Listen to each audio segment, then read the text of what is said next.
We all create a story along the way. The problem is not that we create the story. The problem is that we still live in old stories that we no longer need. Just because we created the story in the past doesn't mean that's who we are right now. You change every day. You're constantly growing and moving forward. You become the very thing that you want to become by living and breathing and embodying that thing. I think so often, a lot of us, we think we're stuck in that trauma, that because we weren't shown love, we don't know how to love. Whoever you want to be, you could become that person today. I've had clients tell me, I wish I was more courageous. And I tell them, well, what's one thing you can do today, which is an act of courage? How can you show courage today? Because once you start performing acts of courage, you become a courageous person. You're literally taking the Play-Doh of your life and forming the life that you want by taking the actions and embodying the person that does those things. I have a lot of people who tell me, I want to be a writer, but they don't do any writing. Writers write. I have people that tell me, I want to make a lot of money, but they have no plan or clarity on how they're even going to do that. You have to actually have a plan. You have to move forward in those areas. You have to wake up and breathe and act like that person.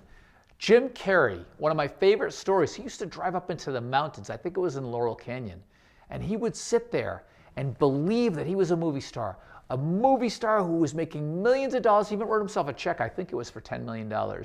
Might have been $1 million. And he dated it. And I think he had that check on Oprah.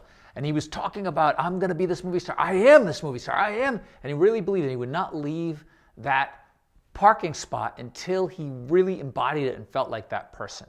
So whoever you want to be, you can become that person by being that person today. You don't need to wait. And your old story doesn't prohibit you from becoming that person, because you can start a new story at any point in your life. And people do it all the time. They call it reinvention. They call it transitioning. People leave relationships that no longer serve them. People leave jobs that no longer serve them. People step into their truth. Do yourself a favor. One paragraph. You don't have to write a whole novel. You can if you want, but write one paragraph and write your story, but write it as you, as the hero from when you were younger. Write a story of your childhood to now, but instead of all of the stories you've told yourself, put yourself as the hero, because you are the hero of your own story. So you don't need to live in any other way. And just start being present today. What happens right now? I want to become somebody who's in shape. What is a person who's in shape? How do they wake up? They wake up feeling energized and ready for the day. They drink a glass of water before the day gets started. They stretch. They go to the gym. They watch shows that are about exercise and health, and they start changing their diet. You embody the person, you become the person. You don't need to prove anything. Stop trying to prove that you're worthy. So many people are trying to prove it, and that's the big thing that we all have, which is not feeling good enough. And you can't just snap your fingers and say, I feel good enough. You can't just do affirmations every day and all of a sudden you feel good enough. You feel worth by providing your worth, by actually giving your worth to others, by showing up for yourself, by showing yourself, I am here today and I am going to make this effort and I'm not living in that old story anymore. That's how you start feeling good enough. Because feeling good enough, that blocks us from so many things. That keeps us small. And when we stay small, what are we doing? We are avoiding pain. We're avoiding judgment. None of us want to feel like we're not good enough. We all have this inferiority complex. You can use that feeling of not feeling good enough to motivate you. If you recognize it and you say, okay, I know what that is, and I know that if I do this, I'm going to feel better about myself, but if I don't do it, I'm going to feel worse. And it's going to validate that feeling. And it's going to anchor that feeling into me so it's even harder to overcome.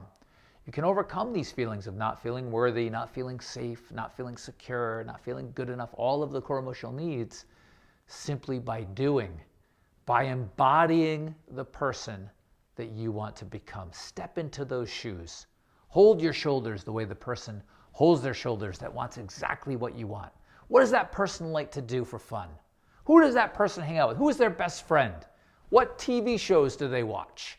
Where do they go on vacation? Start embodying the person you want to be. I am already a coach who goes on stage and speaks to thousands and thousands of people. I am a best-selling author right now. I already know it. I embody it. I feel it every day. I am somebody who is changing lives on the other side of this camera every day, and I know I'm already actually doing that. But I wasn't when I first started, but I knew I was going to be that person. And that's how you get there. You got to believe from the beginning, and you have to take actions that show yourself that you are indeed that person, and stop living in that old story. You are not broken. You never were. You're fine just the way you are. Just start living with that belief and moving forward and not backward.